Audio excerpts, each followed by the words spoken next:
오늘은 솔로몬에 대한 몇 번째 말씀이죠? 세 번째 말씀. 솔로몬에 대한 금요 기도 시간의 세 번째 말씀. 오늘 말씀의 주제는 부족한 것이 은혜다. 한번 따라할까요? 부족한 것이 은혜입니다. 우리가 때때로 살아가다 보면 부족한 것이 불편한데 근데 그게 은혜가 될 때가 있어요. 여러분, 제가 한번 물어보겠습니다. 대답을 해보십시오. 부족한 것이 좋습니까? 아니면 풍족한 것이 좋습니까? 그렇죠. 말해서 뭐 하겠습니까? 남겨서 버리더라도 풍족한 것이 훨씬 낫죠. 그죠? 부족하면 이게 뭐 좀 힘들잖아요. 그런데 영적 원리에서는 부족할 때 더 은혜가 될 때가 있다는 거야. 부족할 때. 부족하고 결핍이 있으니까 하나님을 더 간절하게 찾는 거예요. 부족하고 결핍이 있으니까. 그래서 어떤 때는 고난이, 부족함이 하나님을 만나게 하는 특권이 돼요. 하나님을 만나게 하는 통로가 된다는 거예요. 만약 여러분 고난이 없고 부족한 것이 여러분에게 전혀 없다면 우리가 하나님을 간절히 사모하겠냐는 거예요. 간절히 사모 안 할 수 있습니다. 우리에게 늘 고난이 있고 부족한 것이 있으니까 어쩔 수 없이 하나님 앞에 엎드리는 일들이 얼마나 많은지 몰라요. 한나가 부족하니까 어쩔 수 없이 하나님 앞에 통곡하며 기도한 거예요. 한나가 기도하고 싶어서 기도한 게 아닙니다. 너무너무 마음이 아프고 이 아들이 없는 이 부족함, 이걸 채울 수가 없잖아요. 이 부족함 때문에 하나님 앞에 나가서 기도했는데, 그래서 사무엘이 한나를 통해서 역사의 전면에 딱 등장하는 거예요. 한나의 부족함 때문에 사무엘이 등장했다 이 말이에요. 만약 한나에게 아들이 많았다면 결코 사무엘과 같은 아들을 얻지 못했을 것입니다. 그래서 여러분, 때때로 우리의 부족함이, 우리의 고난이 하나님의 뜻을 이룰 때가 있어요. 왜냐하면 그 하나님의 뜻을 알려고 간절히 엎드리고 통곡하고 마음이 아파서 붙잡을 데가 없어서 하나님 붙잡기 때문입니다. 오병이어 기적 보세요. 여러분, 보리떡 5개와 물고기 2마리는 한 명이 먹기에도 부족한 양입니다. 그렇죠? 그런데 5,000명이 어떻게 먹을 수 있어요? 그런데 예수님께서 이 가난한 무리들, 배고픈 무리들, 부족한 무리들, 자기 도시락도 가지고 올 수 없는 그런 무리들을 불쌍히 여기시고 축사하시고 나누어 주시니까 그 부족한 것이 부족하지 않고 풍족하게 되는 거예요. 하나님 나라 역사는 이런 거거든요. 부족함이 있기 때문에 하나님께서 우리의 삶 가운데 개입하시고, 하나님이 개입하시니까 어떻게 된다고요? 부족한 중에서 은혜를 누리게 되는 거예요. 이게 오병이어입니다. 여러분, 만약 풍족했다면, 모든 사람들 배가 고프지 않았다면 오병이의 기적이 일어났겠어요? 안 일어났겠어요? 절대로 안 일어났다. 그런 의미에서 여러분, 우리의 삶도 한번 돌아보십시다. 그런 의미에서 희한하게도 저는 그렇더라고요. 내 삶이 풍족하고 부족이 사라지면 하나님과의 영적 관계가 부족해질 때가 있어요. 내가 이렇게 아무런 그런 어려움이 없으면 내가 하나님께 가까이 가는 시간이 줄어들어요. 하나님을 만나고자 하는 그런 갈망이 없어져요. 예수님 당시 교권자들 한번 보십시오. 바리새인들, 제사장들. 그들의 삶이 세상적으로 풍족하고 부족함이 없으니까 예수님을 자신의 주인으로, 주님으로 받아들이지 못하는 거예요. 예수를 보고도 예수를 못 믿는 거예요. 부족함이 없어서 그래요. 이게 영적 원리라고 생각합니다. 대부분의 사람들은 배가 부르게 되면, 세상적으로 풍족하게 되면 하나님과 멀어져요. 오늘 본문을 보고 제가 이걸 딱 느낌을 받았어요. 솔로몬도 그렇지 않았는가? 여러분, 솔로몬이 처음에 하나님께 간구할 때 어떤 마음으로 간구했습니까? 내가 너무너무 지혜가 없고 이 많은 백성을 어떻게 다스릴 수 있겠습니까? 간절한 마음이 있었단 말이에요. 그런데 풍족해지니까 어떻게 되죠? 마음이 해이해지고 하나님을 만나고자 하는 열망이 사라지는 거예요. 우리가 가나안 땅을 무슨 땅이라고 그래요? 가나안 땅을 무슨 땅이라고 그래요? 약속의 땅, 또 젖과 꿀이 흐르는 땅, 이렇게 이야기하잖아요. 이거 우리가 젖과 꿀이 흐른다고 흐르는 땅이라는 것을 일반적으로 생각할 때는 뭔가 엄청나게 풍족하고 세상적으로 부족함이 없고 차고 넘치고 그런 땅이 이 젖과 꿀이 흐르는 땅이라고 생각하잖아요. 근데 성경은 그렇게 말하고 있지 않습니다. 자, 신명기 11장 11절부터 보실 텐데 제가 읽어드리겠습니다. 너희가 건너가서 차지할 땅은 산과 골짜기가 있어서, 산과 골짜기가 있다는 말은 농사가 잘 된단 말입니까? 안 된단 말입니까? 농사가 안 되는 땅이라는 거예요. 그래서 하늘에서 내리는 비를 흡수해버려. 그러니까 농사 짓기가 힘들단 말이에요. 12절. 그래서 내 하나님 여호와께서 돌보아 주시는 땅이라. 하나님이 돌보지 않으면 살아갈 수 없는 땅이다 이 말이에요. 연초부터 연말까지 내 하나님 여호와의 눈이 항상 그 위에 있느니라. 여호와의 눈이 항상 그 땅 위에 있을 때 풍족함을 누릴 수 있다. 이런 뜻입니다. 13절도 보십시오. 내가 오늘 너희에게 명하는 내 명령을 너희가 만일 청종하고 너희 하나님 여호와를 사랑하여 마음을 다하고 뜻을 다하여 섬기면, 무슨 말이에요? 하나님과 바른 관계를 가지고 하나님과 친밀히 교제하면, 14절, 여호와께서 너희 땅에 이른 비, 늦은 비를 어떻게 내린다고요? 적당하게 내린다는 거예요. 이게 적당하게 내리지 않고 더 많이 와도 안 돼요. 모자라기도 하도 와도 안 돼요. 때가 딱 시기에 맞게 적당하게 내리시니 그렇게 되면 너희가 곡식과 포도주와 기름을 얻을 것이요 15절에 보면은 가축을 위하여 들에 풀이 나게 하시며 너희가 먹고 배부를 것입니다. 여러분, 왜 젖과 꿀이 흐르는 땅이라고요? 방금 말씀드렸잖아요. 하나님이 돌보아 주셔야 젖과 꿀이 흐르는 땅이 되고 연초부터 연말까지 여호와의 눈이 항상 그 땅 위에 머물러 있어야 복받는 땅이 되기 때문에 젖과 꿀이 흐르는 땅이다. 그렇게 말씀하셨어요. 하나님의 간섭이 없으면 젖과 꿀이 흐르지 않는단 말이에요. 그러니까 하나님이 간섭하시는 땅이다. 우리 삶도 마찬가지예요. 하나님의 간섭, 하나님 안에 있을 때, 하나님과 관계를 가질 때 하나님 우리의 삶을 어떻게 만들어요? 하나님의 역사 속에서 우리에게 풍성함을 주신다는 거예요. 믿으십니까? 그러니까 여러분, 우리의 풍성함, 영적 풍성함은요, 하나님과의 관계에서 오는 겁니다. 하나님과 관계에서. 제가 요즘 그런 생각을 많이 하는데, 만약 나에게, 저에게 아무런 부족함이 없고 모든 것이 다 풍족하고 이를테면 남부럽지 않는, 예를 들어서 제가 엄청난 부자였다면 과연 내가 하나님께 은혜를 구하는 삶을 살았을까? 내가 그렇게 살았을까?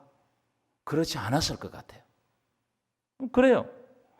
예수님의 비유 보면은 부자와 나사로 이야기가 나오죠. 부자와 나사로. 부자는 결국 구원을 못 받아요. 왜 구원을 못 받습니까? 부자는 자기가 가지고 있는 것에 취해 있었어요. 그러니까 하나님이 필요 없는 거예요. 이 땅 살아가면서 하나님 필요 없는 거예요. 영생에 대한 관심이 없는, 이 땅이 영원히 살 줄 알았던 거예요.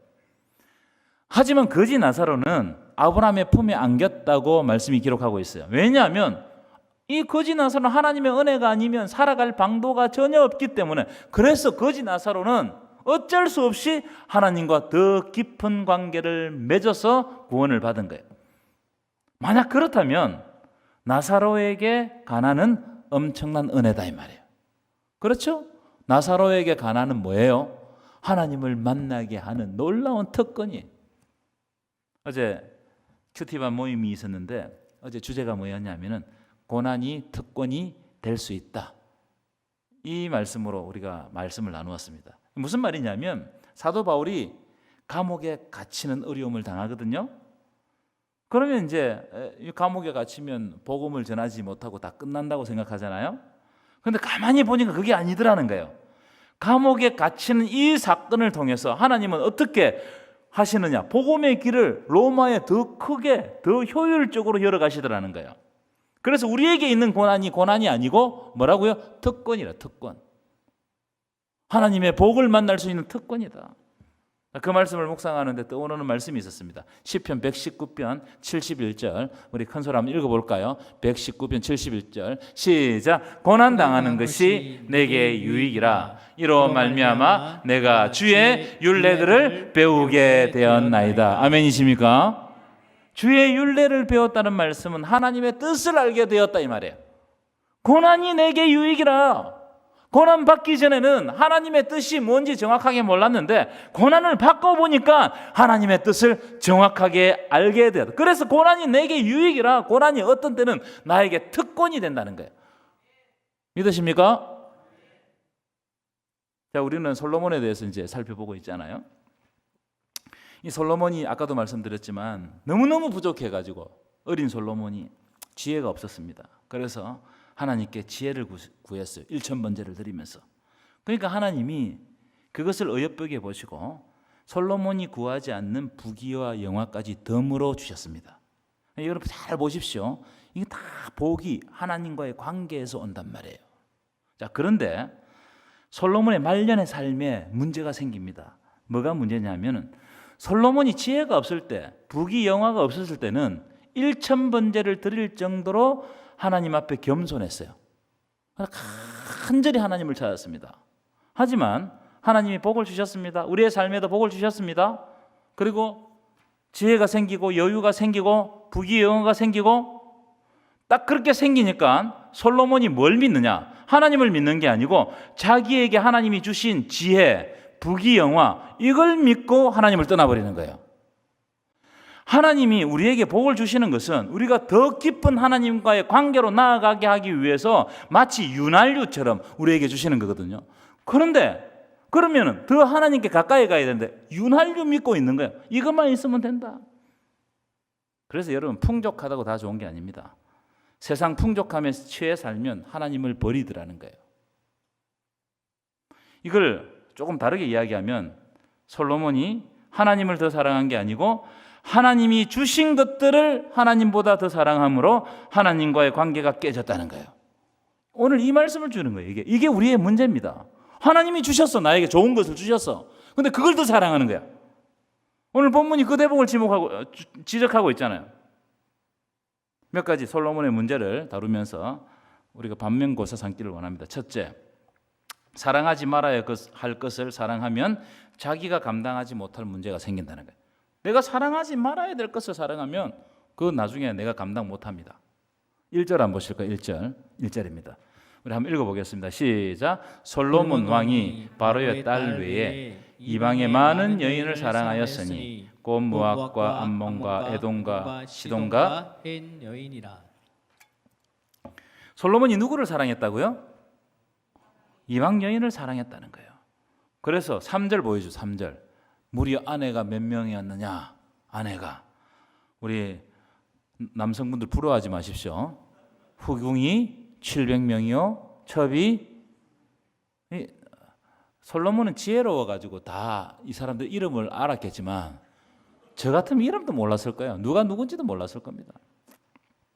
1,000명의 여자가 이방 여자가 솔로몬을 둘러싸고 있는 거예요. 그들이 솔로몬의 눈을 흐리는 거예요. 근데 2절 다시 보여 마지막에 보면 솔로몬이 그들을 사랑하였더라. 누가 누구를 사랑했다고요? 그 여인들이 솔로몬을 사랑한 게 아니고 솔로몬이 그 여인을 사랑하는 거예요. 그러니까 그 여자들이 들어오면서 온갖 우상을 다 가지고 들어온 거예요. 하나님을 섬기지 못하게 만드는 것들을 다 가지고 들어온 거예요. 솔로몬이 그 여인들을 사랑하니까 그 가지고 오는 우상을 다 허락해 주는 겁니다. 그래서 어떤 현상이 생기느냐? 5절 볼까요? 5절 읽어보겠습니다. 시작. 이는 시돈 사람의 여신 아스다롯을 따르고 암몬 사람의 가정한 밀곰을 따릅니다. 여기에 나오는 밀곰은 사람을 태워서 인신 제사를 하게 하는 그런 신입니다. 아스다롯과 밀곰, 사랑하지 말아야 될 것을 사랑하니까 하지 말아야 될 행동을 하게 되는 거예요. 여러분 이게 우리에게 주는 교훈이 크다고 생각해요. 여러분 혹시 여러분 삶 가운데 사랑하지 말아야 할 것을 사랑하고 있지 않습니까? 여러분 자신에게 물어보십시오. 만약 그렇다면 우리의 영적 생활이 다 깨지는 거예요. 사랑하지 말아야 될 것을 아끼고 크게 관심을 쏟고 열정을 쏟으면 내가 하나님과 멀어지는 건 당연하다. 돈을 사랑하면 돈 때문에 이상한 짓을 하는 거예요. 그렇겠죠? 돈을 사랑하면 그렇게 되는 겁니다. 권력을 사랑하면 권력 때문에 악한 짓을 저지르는 거예요. 그런 거죠. 이런 것들은 사랑해야 될 대상이 아니라는 겁니다. 여러분 하나님을 사랑하시기를 축원합니다. 하나님을 사랑하시기를 축원합니다. 하나님을 진정으로 사랑하면 다른 것들은 사랑의 대상이 될 수 없어요. 여러분 진정한 사랑을 하게 되면 어떤 현상이 드러나냐 하면 치우치지 않고 삶이 치우치지 않고 삶의 균형을 잡아요. 그렇죠? 진짜 사랑은 어떤 여인과 진짜 사랑하면 어떻게 되느냐 하면은 내 삶이 더 풍성해지고 아름다워지고 내 삶이 균형이 잡혀요. 그래서 남자들 여자를 잘 만나야 된다고 그러잖아요. 그렇죠? 여자도 마찬가지일 겁니다. 다시 말하면 하나님을 진정으로 사랑하면 그 사랑으로 인해 나를 조절하는 거예요. 절제하는 거예요. 그래서 삶의 균형을 잡는다고요. 그래서 진짜 예수 잘 믿는 사람은 인격적으로 살아갑니다. 그게 열매로 나타나거든요. 하지만 여러분 생각해보면 뭔가를 열렬히 사랑하는데 내 삶의 균형이 깨지고 절제하지 못하고 뭔가 자꾸 집착하게 된다면 그걸 잘못 사랑하고 있는 거예요. 사랑이 이상한 거예요. 병든 거예요. 오늘 본문은 말하면 솔로몬이 사랑해서는 안 된 것들을 사랑하니까 그의 삶의 균형이 자꾸 깨지는, 영적 균형이 깨지는 거예요. 그래서 결국 자신의 삶을 조절하지 못하고 무너져 내린단 말이에요. 패가 망신한단 말이에요. 여러분, 하나님을 사랑하시고 그 말씀에 순종하시기를 축원합니다. 오늘 주시는 말씀이에요. 하나님을 사랑하시고 그 말씀을 순종해라. 그래서 내 삶을 보십시오. 그래서 여러분 좀 단순하게 살아야 됩니다. 복잡하고 만나는 사람도 복잡하고 뭔가 막 시간도 복잡하게 쓰고 바쁘고 여러분 이거 좋은 게 아니에요. 심플해야 돼요. 하나님과 만나는 시간, 내 직장 시간, 가정에 하는 시간 이거 딱 심플해요. 자기가 오고 가는 거 이게 딱 정해져 있어야 돼요. 그 범위를 넘었으면 이상한 겁니다. 하나님의 진리는 아주 간단하고 심플합니다. 그래서 두 번째, 사랑하지 말아야 할 것을 사랑하게 되면 그것들이 하나님에게서 내 마음을 떠나게 만듭니다. 하나님과 멀어지게 만든다는 거예요. 2절 읽어볼까요? 2절입니다. 시작. 여호와께서 일찍이 이 여러 백성에 대하여 이스라엘 자손에게 말씀하시기를 너희는 그들과 서로 통혼하지 말며 그들도 너희와 서로 통혼하지 말라. 그들이 반드시 너희의 마음을 돌려 그들의 신을 따르게 하리라. 네, 됐습니다. 4절도 볼까요? 4절 똑같은 말씀인데 한번 읽어보겠습니다. 시작. 솔로몬의 나이가 많았을 때 그 여인들이 그의 마음을 돌려 다른 신들을 따르게 했다는 거예요. 9절도 볼까요? 9절 제가 읽어드리겠습니다. 솔로몬이 마음을 돌려 이스라엘 하나님 여호와를 떠났다는 거예요. 여러분 마음이 돌아섰다. 그렇게 하나님께 지혜를 구하고 간절히 하나님을 찾았던 이 솔로몬의 마음이 돌아섰다는 겁니다. 여러분 마음이 돌아서면 다 돌아서는 거예요.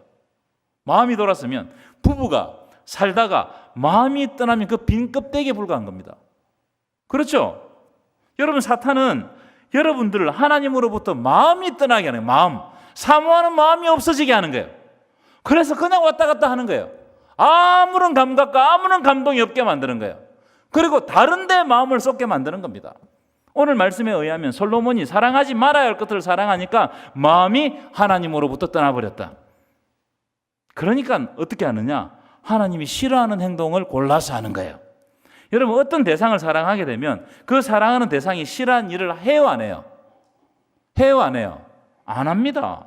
왜냐하면 사랑하는 대상과 관계가 깨지지 않게 하기 위해서 내가 그 사랑하는 대상이 좋아하는 일을 하는 겁니다. 하지만 마음이 떠나버리면 상대방이 싫어하는 것만 골랐어요. 그래서 이혼 위기의 부부들 요즘 그런 거 많잖아요. 그죠? 부부들 보면은 서로 정말로 그 상대가 싫어하는 짓만 골라서 합니다. 왜요? 마음이 떠났어요. 마음이 떠나니까 그 사람이 뭘 좋아하는지에 대해 관심이 없는 거예요. 그게 고립되는 겁니다. 하나님과 마음이 통하지 않는 거예요. 고립되는 거예요. 고립되니까 내 좋아하는 것만 해요. 솔로몬도 마찬가지예요. 하나님과 분리가 되니까 내 좋아하는 것만 하는 거예요. 그 자기에 고립되는 거예요. 그게 우상이거든요. 여러분, 마음을 하나님께로 향하시기를 축원합니다. 하나님께 마음을 들으시기를 축원합니다. 마음이 없으면 우린 진짜 종교 생활하는 겁니다. 오늘 저녁에 여러분들 오셨는데 마음 없이 오면 이거 종교 생활이에요. 그런데 내 마음을 다해서 이 시간을 사모하고 하나님 오늘 이 시간에 내가 어떤 기도를 가지고 갈지라도 하나님 응답해 주십시오. 내가 목숨 걸고 기도하겠습니다. 내가 간절한 마음으로 기도하겠습니다. 나는 내 길을 알지 못하나 하나님께서 부어주실 줄 믿습니다. 그런 간절한 마음을 가지고 오면 이 시간은 정말로 복된 시간이에요. 황금의 시간이에요. 황금의 시간. 누구와도 바꿀 수 없어요. 그런데 목사님이 지난주에 오라 해가지고 또 왔는데 또 안 가면 또 눈치 보이고 그러면 그때부터는 종교 생활이 되는 거예요. 진짜 마음을 여러분 회복하셔요. 세 번째, 하나님과의 관계가 끊어지면 내가 가장 중요하고 좋아하는 것들이 잃어버리게 됩니다. 내가 이거 참 아끼는 이걸 잃어버린다고요. 자, 11절 볼까요? 11절 시작. 여호와께서 자, 시작. 여호와께서 솔로몬에게 말씀하시되 내게 이러한 일이 있었고 또 내가 내 언약과 내가 내게 명령한 법도를 지키지 아니하였으니 내가 반드시 이 나라를 내게서 빼앗아 너의 신하에게 주리라. 솔로몬이 지금까지 통치를 하면서 이 나라를 부강하게 하기 위해 가지고 얼마나 노력했는지 몰라. 그래서 제가 지난 시간에 말씀드렸죠. 솔로몬이 다스렸던 그 이스라엘이 지금까지 가장 큰 지경을 다스렸다고 말씀드렸죠. 그런데 그걸 빼앗긴다는 거예요. 자기의 소중한 거 이걸 뺏기는 거예요. 내가 이걸 지키기 위해 가지고 목숨을 걸었는데 하나님과 관계가 탁 틀어지니까 어떻게 된다고요? 내가 지키고자 하는 것들이 다 빠져나가고 없어져요. 그래서 어떤 사람은 하나님 버리고 돈 버는데 나중에 보니까 돈이 막 새 나가는 거예요. 못 잡아요, 못 잡아. 내가 가장 소중하다고 생각하는 것들이 없어집니다. 왜요? 그게 우상이니까. 그러니까 여러분, 지금 우리가 하나님과의 관계가 어떤지 자기 자신에게 물어야 돼요. 왜냐하면 하나님이 그래 그렇냐? 네가 오늘 저녁에 내가 너를 취하리니 너의 목 생명을 취하리니 그러면 네가 가지고 있는 것이 네 것이 되겠느냐? 하나님 그렇게 물으실 수도 있잖아요. 그러니까 여러분 영원하신 하나님과 관계를 맺으시기를 축원합니다. 그래서 여러분 이 땅에 사는 게 전부가 아니잖아요. 계속 우리는 본능적으로 이 땅에 코박고 살게끔 되어 있습니다. 왜냐하면 이 땅에 보이는 것을 가지고 먹고 살기 때문에. 그래서 여러분 때때로 이 땅에 일들을 할 때도 어떻게 해야 되냐? 가끔씩 눈을 들어가지고 하나님의 뜻을 물어야 돼요. 하나님 내가 이렇게 살아간 것이 맞습니까? 진짜 맞습니까? 내가 이렇게 살아가다가 하나님과 관계가 틀어지는 거 아닙니까? 내가 그리스도인이라고 하면서 전혀 주의 뜻을 드러내지 못하고 영광을 드러내지 못하는 삶을 사는 것이 아닙니까? 나는 나그네의 삶이라고 맨날 설교를 듣는데 이 땅에 영원히 살 것처럼 하지 않습니까? 영원한 가치, 영원한 생명을 꿈꾸고 있습니까? 자기 자신에게 다 본질적으로 물어야 돼요. 그러면 하나님께서 길을 보여주십니다. 아, 이건 이렇게 해야 되고 저건 저렇게 해야 된다. 이게 지혜 아니겠어요? 이게 지혜. 안고 일었음을 아시고 출입을 알게 하시는 하나님. 우리에게 지혜를 주실 줄 믿습니다. 그래서 여러분 내가 서 있는 자리가 어디인지를 잘 살피라고요. 솔로몬이 하나님 안에 있어야 되는데 제가 어제도 내가 우리 큐티반 하면서 말씀드렸는데 이 신앙은요 어디에 소속의 문제예요. 내가 어디에 속해 있냐? 내가 하나님께 속해 있냐? 그러면 하나님의 법대로 사는 거예요. 말씀대로 사는 거예요. 내가 세상에 속해 있냐? 그러면 세상의 법대로 사는 거예요. 어디에 속해 있냐? 이걸 자기 자신에게 물어야 된다는 거예요. 여러분 하나님께 속해 있으시기를 바랍니다. 하나님과 관계를 깊이 가지면 하나님이 때가 되면 좋은 것을 주세요. 내가 원하지 않는 것까지 솔로몬 보십시오. 하나님의 뜻을 구하면 솔로몬이 원하지 않는 것까지 하나님께서 덤으로 주십니다. 그런 은혜가 여러분 삶 가운데 차고 넘치시기를 간절히 축원합니다.